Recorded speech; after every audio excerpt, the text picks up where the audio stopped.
하나님 말씀은 구약성경 창세기 22장 1절에서 4절까지입니다. 1절에서 3절까지입니다. 우리 같이 한 목소리로 함께 읽겠습니다. 그 일 후에 하나님이 아브라함을 시험하시려고 그를 부르시되 아브라함아 하시니 그가 이르되 내가 여기 있나이다. 여호와께서 이르시되 내 아들 내 사랑하는 독자 이삭을 데리고 모리아 땅으로 가서 내가 네게 일러준 한 산 거기서 그를 번제로 드리라. 아브라함이 아침에 일찍이 일어나 나귀의 안장을 지우고 두 종과 그의 아들 이삭을 데리고 번제에 쓸 나무를 쪼개어 가지고 떠나 하나님이 자기에게 일러주신 곳으로 가더니. 아멘. 그 일 후에 받은 시험이라는 제목으로 설교하려고 합니다. 이제 아브라함이 아비멜렉과 조약을 맺고 아주 평화로운 그리고 안정된 나날의 삶을 보내고 있습니다. 떠나야 할 것을 알면서도 떠나지 못하고 있는 그런 상황. 어찌 보면 이제 사는 데는 조금도 부족함이 없는 그런 상태입니다. 그래서 그 일 후에라고 할 때 일이라고 번역된 여기 이제 원문은 따바르를 일로 번역을 했거든요. 그래서 따바르는 이제 말입니다. 말. 그러니까 그대로 직역하면 복수형을 써서 그 말들 이렇게 돼 있어요. 그러니까 그 말들 후에 하나님이 아브라함을 시험하시려고 이렇게 돼 있습니다. 그러니까 그 말들이니까 여기서 의미하는 그 말들이라는 것은 이제 바로 앞에 있는 아브라함과 아비멜렉 사이에 맺었던 그 조약이라고 우리가 볼 수 있겠습니다. 그리고 그 하나님이 이렇게 돼 있어요. 그 하나님이. 그러니까 지금 아비멜렉과 아브라함 사이에 이제 맺은 조약, 그리고 아브라함이 조약을 맺은 그 하나님, 마치 이제 삼각관계처럼 이렇게 펼쳐져 있는 겁니다. 원래 이제 아브라함은 여호와 하나님과 언약을 맺었고 그 언약으로 이제 하나님께서 이삭을 낳고 이삭을 통해서 이제 사실 온 민족을 구원하시려고 하는 그 구원의 뜻이 언약 안에 있지 않습니까? 그런데 아비멜렉과 언약을 맺고 편안하게 아주 평화로운 삶을 지금 지내고 있습니다. 그러니 그 하나님이 아브라함을 시험하셨다. 그리고 아브라함아 이름을 부르신 거죠. 그의 이름 아브라함아 하고 말씀하셨다. 이에 이제 아브라함이 여기 있습니다. 여기서 그 하나님을 이렇게 강조한 것은 바로 이제 그 하나님, 그러니까 언약의 하나님이죠. 그리고 이 엘로힘이라고 하는 이 이름이 가지고 있는 것은 이제 초월적 능력을 가진, 그러니까 전능하신 하나님, 전능성, 초월성을 나타낼 때 엘로힘을 씁니다. 그래서 천사들도 엘로힘이 된다 그랬죠. 사람을 초월하는 능력을 가진 존재로서의 하나님. 그리고 또 보통 우리가 하나님의 언약의 하나님을 이야기할 때는 여호와를 쓴단 말이에요. 왜냐하면 여호와는 하나님의 실제 이름이기 때문에 언약에는 하나님의 이름이 들어가죠. 그런데 이 두 가지 효과, 언약의 하나님과 전능하신 하나님이라고 하는 두 가지 의미를 동시에 나타내기 위해서 그 하나님이라고 했고, 그리고 이것을 문장의 맨 앞에 두어서 강조하고 있습니다. 그러니까 너와 언약을 맺었던 그 하나님, 그리고 전능하신 그 하나님이 이런 의미가 되죠. 그러니까 지금은 아비멜렉이 블레셋의 왕으로서 아브라함에게 땅을 제공해주고 그에게 편의를 제공해주고 지금 평화롭게 서로 후대하면서 이렇게 살고 있습니다만 이 상황이 언제 바뀔는지는 아무도 알 수 없죠. 그래서 사람 사이에 맺은 조약과 조약에서도 그리고 사람 사이에도 얼마든지 일시적으로 이런 평화로운 상태를 유지할 수 있습니다만 이것은 영원한 것은 아니죠. 상황에 따라 언제나 변할 수 있는 거죠. 그래서 사람과 맺는 그 조약과 여호와 하나님과 맺은 그 언약을 언약 차이를 대조하면서 또 능력의 한계가 있는 사람과 전능하신 하나님을 지금 대조하기 위해서 그 하나님을 강조하고 있다. 그리고 여기에 이제 시험하셨다 그랬는데 이제 시험하시려고 이렇게 돼 있지만 그대로 그 하나님이 시험하셨다.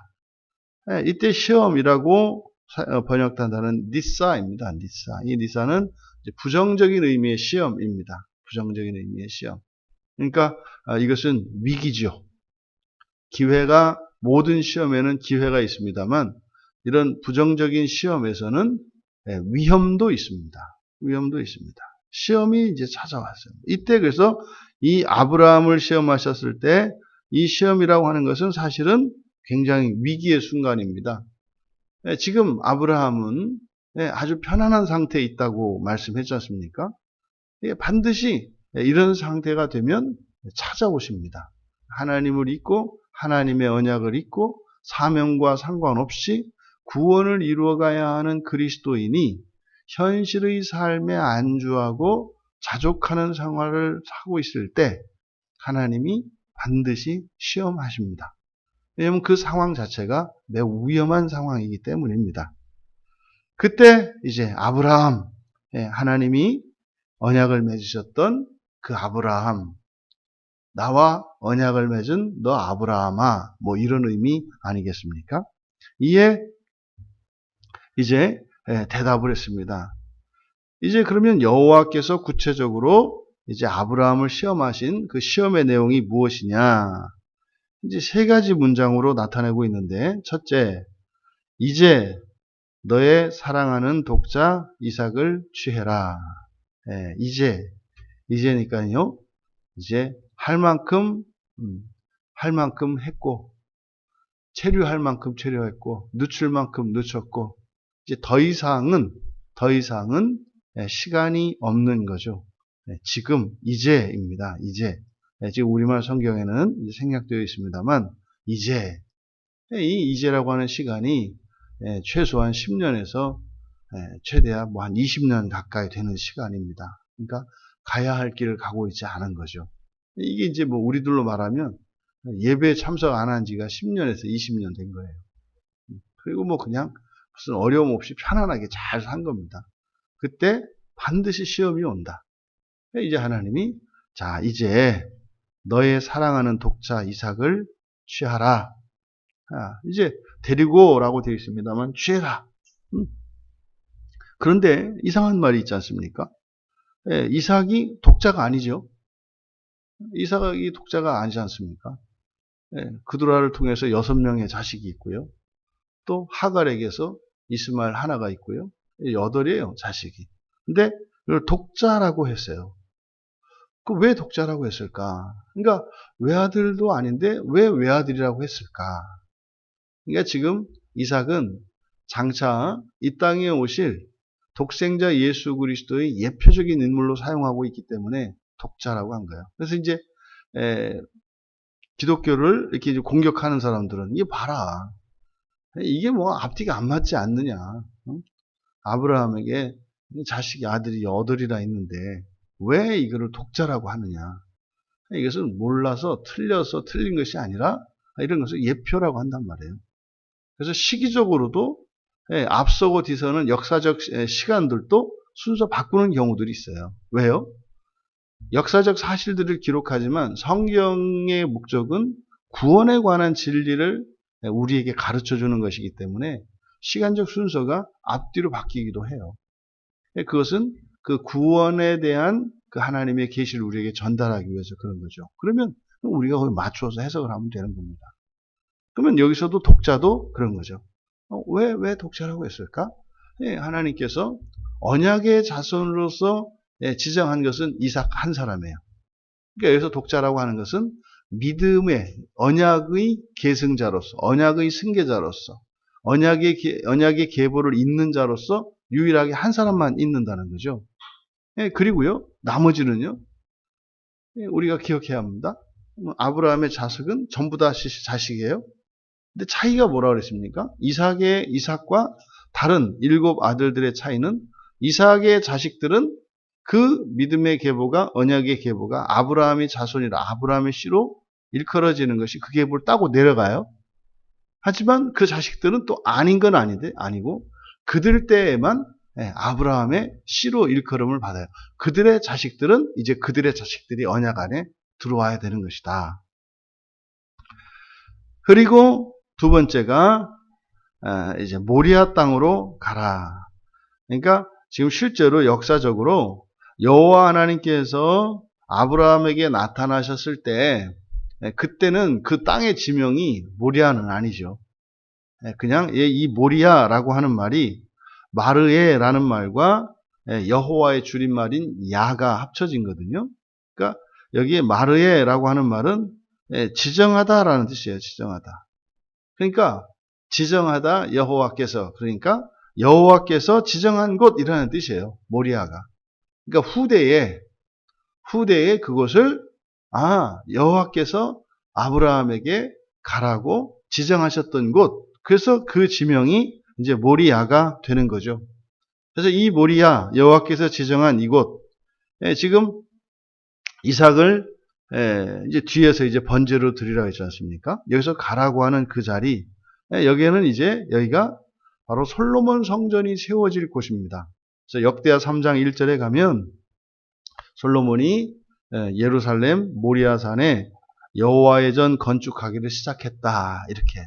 그래서 지금 이삭이 이제 아브라함을 보내는 그곳, 하나님께서 지정하신 그곳이 장차 성전이 세워질 자리입니다. 그러니까 솔로몬 성전이 지어졌던 그 자리, 그곳에 성전을 세우라 했을 때 거기에는 어떤 의미가 있는 거예요? 그것은 이 땅을 위해서 주신 독생자 예수 그리스도를 예표해요. 그래서요, 성전이 허물어지잖아요. 성전이 허물어져야 된다. 완전히 허물어져야 된다. 그러니까 죽어야 된다. 이렇게 되는 거죠. 이것이 시작이 바로 여기. 아브라함의 시험에서, 아브라함을 시험하신 이 사건에서 쭉 연속이 되는 겁니다. 그래서 그 모리아 땅으로 가라. 그러니까 세 번째는 내가 네게 말해줄 한 산, 거기서 이제 그 모리아 땅에 있는 그 산이죠. 그를 번제로 드려라. 지금 여기서 이 번제라고 하는, 이 올라라고 하는 말은 올라가다라는 알라에서 유래한 말이에요. 그래서 번제로는 이제 태워서 드리는 제사를 번제라고 하는데 그 제물을 하나님께 올려드리는 거죠. 그래서 제물을 올려드리는 방식이 어떤 방식이에요? 향기로. 그래서 연기로 하나님께 올려드려요. 그래서 우리나라에서도 제사를 지낼 때 향을 피우는 것, 그 향이 바로 신적 존재에게 드리는 방식이에요. 이 번제라고 하는 것이 제물을. 그래서 이제 천주교에서도 원래 우리나라의 그 천주교 신자들에게 제사를 지내도록 허용을 하고 있는데, 그래서 분향은 못하게 돼 있다고요, 원래. 분향, 향을 피우면 그것은 귀신에게 제사하는 게 되니까, 그래서 분향을 금지하는 거예요. 분향 금지하고 지방, 충문이죠.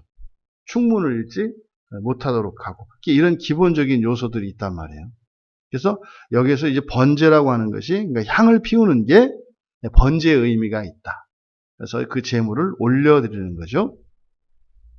그러면 지금 여호와께서 여기서 하신 이 명령, 사랑하는 독자 이삭을 취해라, 그리고 모리아 땅으로 가라, 그리고 내가 지정한 그곳, 거기 한 산에서 그를 번제로 드려라. 이거는요, 시험입니다. 그러니까 이 자체가 지금 뭐라 그랬어요? 이게 시험이라고 그랬어요. 그러니까 이삭을 바치라고 한 것 자체가 실제로 이삭을 바치라고 한 것이 아니라 시험이었다고요. 근데 이 시험은 하나님께서 괜히 하신 것이 아니라 아브라함 스스로가 자초한 시험이죠.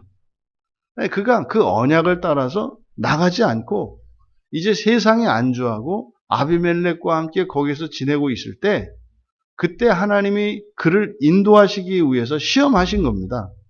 그래서 그 시험이 이삭을 바치라는 거였죠. 그러니까 하나님이 실제로 요구한 것은 아니에요. 그러니까 이삭을 죽이려는 이런 건 아니다 이 말이죠. 아니, 생명의 하나님이 아버지더러 아들을 죽이라는 게 어디 있습니까? 그런 게 없죠. 그러니까 이것은 사실 장차 하나님이 하실 일을 이걸 이제 보여주시려고 하는 거죠. 그래서 시험으로 이렇게 이삭을 번제로 드리라고 했어요. 근데 여러분 사실요, 시험도 시험인데 참 고약스럽지 않습니까? 하나님이 정말 이 이삭 때문에 이 집안이 뭐 이렇게 계속 시험을 받는 거예요. 어찌 보면. 근데 이삭을 그를 태워서 제물로 하나님께 드려라? 뭐 만약에 이런 요구가 여러분들에게 주어졌을 때 무조건 안 하잖아요. 그죠? 하나님 정신 차리세요. 하나님 생명의 하나님이시고 하나님 속성에 반하는 거니까 그 하나님 농담이신가 합니다. 그러지 말고 본론을 얘기하세요. 뭐 이렇게 하지 않겠어요? 그냥 아는 게 명이라니까. 이게 이제 아브라함한테는 이렇게 먹히는 거예요. 아브라함한테는. 그럼 아브라함한테는 정말로 이삭을 바치라고 하는 의미가 된 거죠. 왜 이런 식으로 시험을 하나님께서 왜 이런 식으로 시험을 했을까? 이것은 바로 앞에서 하갈과 이스마엘을 떠나보냈던 그 사건과 중첩이 됩니다. 아브라함이 이스마엘을 버렸죠. 근데 이스마엘도 아브라함의 자식이고 이삭도 아브라함의 똑같은 자식이죠. 똑같은 자식이에요. 근데 아브라함이 이스마엘을 버렸잖아요. 과감히. 떡 몇 덩어리하고 물 한 가죽 부대 불려주고 그냥 보냈잖아요. 그것이 근데 모세는 그것을 믿음의 행위라고 했다 이 말이에요. 야박한 뭐 이렇게 야비한 무정한 아버지가 한 그리고 정말 그 비열한 남자가 아내를 버린 이런 사건이 아니라 모세는 은근히 그것을 믿음의 행위였다고 얘기한다 이 말이에요. 그런데 그랬던 이제 아브라함이 지금 아비멜렉과 조약을 맺고 니캉네캉 살고 있지 않습니까? 그러니까 그의 그 믿음, 이스마엘을 떠나보낼 때 그러니까 아주 비정한 방식이었어요. 아브라함 자신이 그렇게 이스마엘을 떠나보낼 때 그러니까 아브라함이 했던 그 행동 그대로 여호와 하나님께서 아브라함에게 요구하시는 거예요. 그러니까 사실은 그 이스마엘을 생각했을 거예요. 아브라함은. 그때 내가 이스마엘을 떠나보냈던 그때 아브라함은 어떻게 했어요? 그것 때문에 마음이 힘들어서 떠났다고요. 거기를 떠나서 블레셋으로 왔잖아요. 그러니까 내려갔던 그 자리, 그 마음을 다시 한번 이제 아브라함을 시험하시는 거죠. 그러니까 반드시 넘어야 할 건 반드시 넘어야 돼요. 회개할 건요, 반드시 회개가 돼야 돼요. 그러니까 회개하지 않고는 절대 끝나지 않아요. 절대 끝나지 않아요.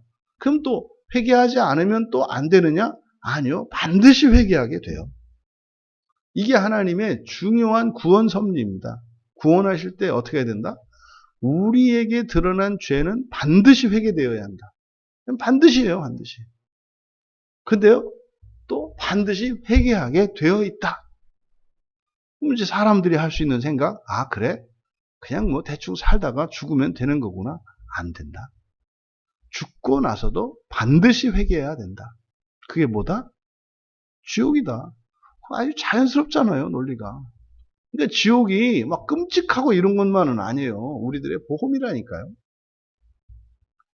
사는 동안 고집스럽게 한 신자가 하나님이 믿어서 택하셔서 구원하시기로 한 신자가 끝까지 이 세상에 대한 사랑과 집착을 버리지 못하고 하나님 앞으로 회개하고 나오지를 않아. 그러면 하나님께서요, 정말 일방적으로, 강권적으로, 그리고 절대적으로 회개를 시키시는 방법이 지옥이라니까요. 지옥이라니까요. 그 신자는요, 반드시 회개해야 한다. 그리고 반드시 회개하게 된다. 그러니까 회개를 안 해도 되는 건 없다.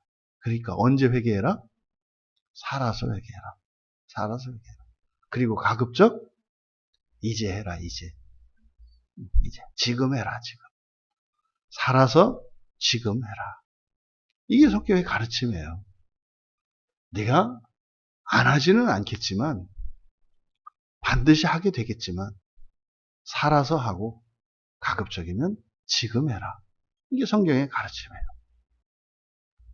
그래서 이제 그 시험 앞에 아브라함이 어떻게 했는가?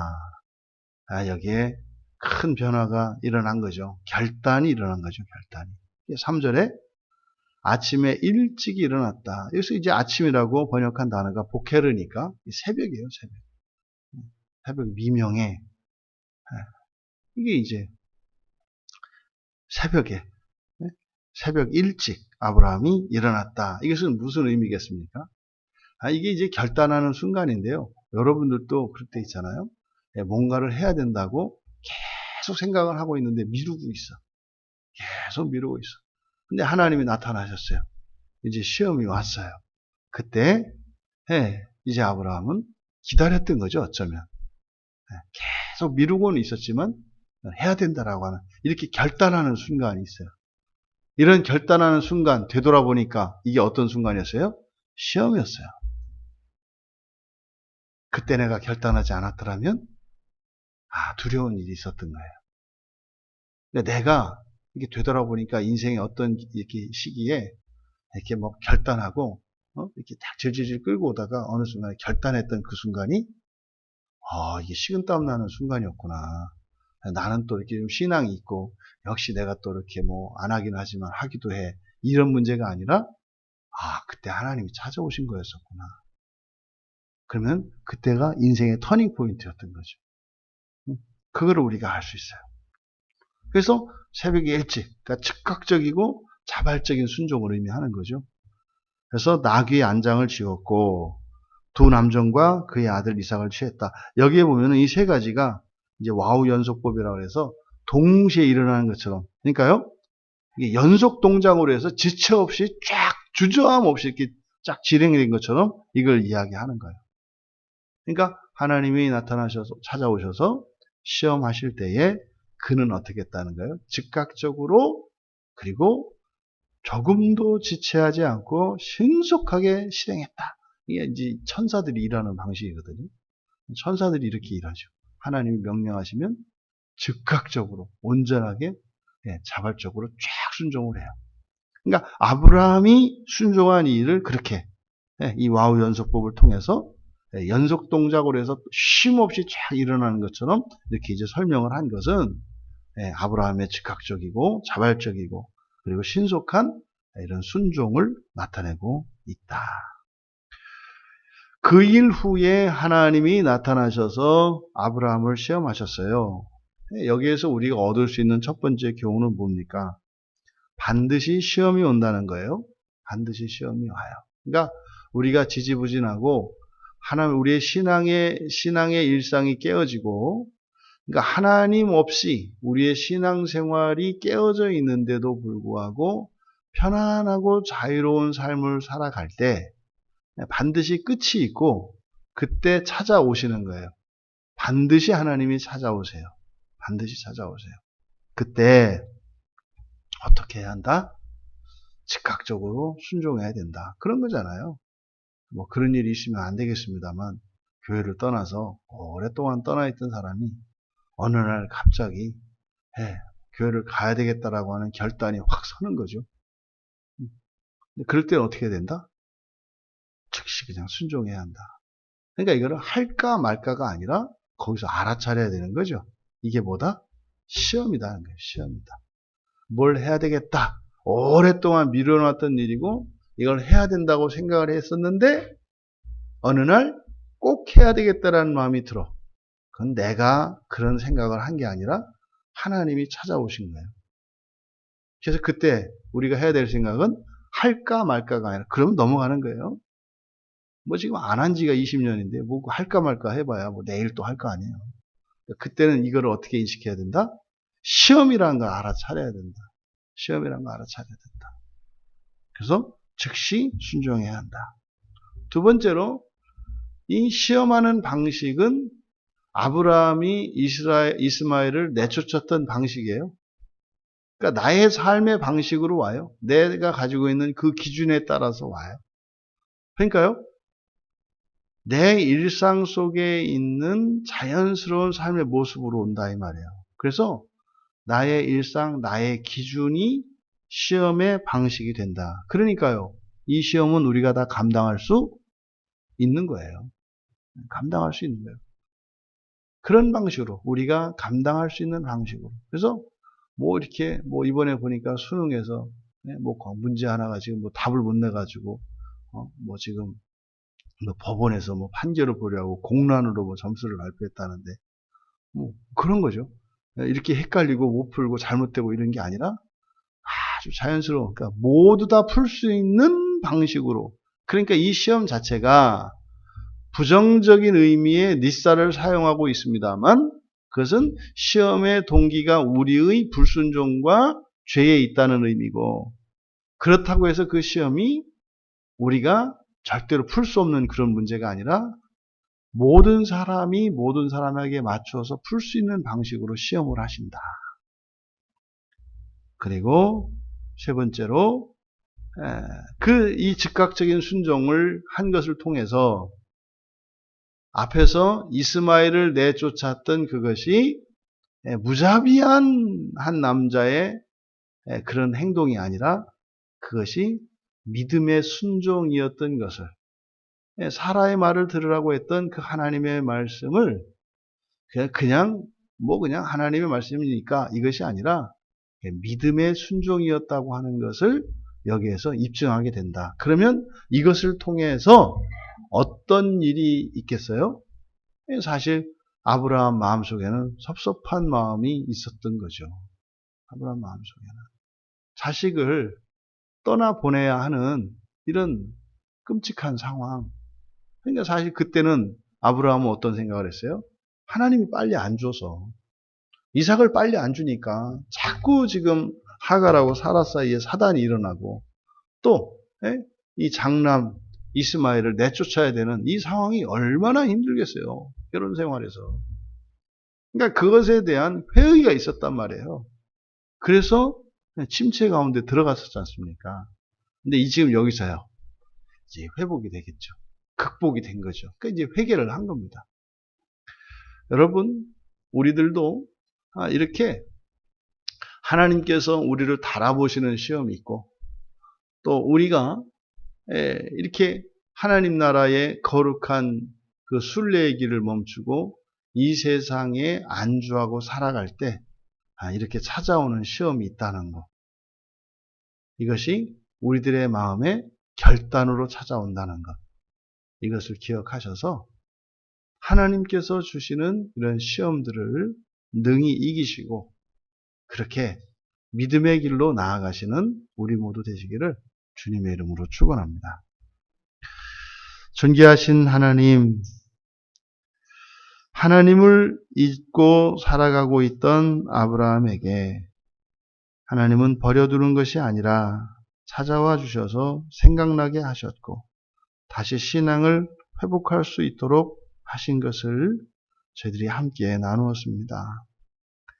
바라옵기는 저희들이 침체 가운데 있지 않게 하시되 저희들이 때로는 하나님을 잊고 세상 사이에 몰입되어 있을 때 저희들을 내버려 두지 마시고 찾아와 주셔서 인도하여 주시옵소서. 또한 하나님이 저희를 찾아오셨을 때 즉각적으로 순종하여 하나님의 기뻐하시는 뜻을 따라 살아가게 하옵소서. 감사하며 예수님의 이름으로 기도하옵나이다.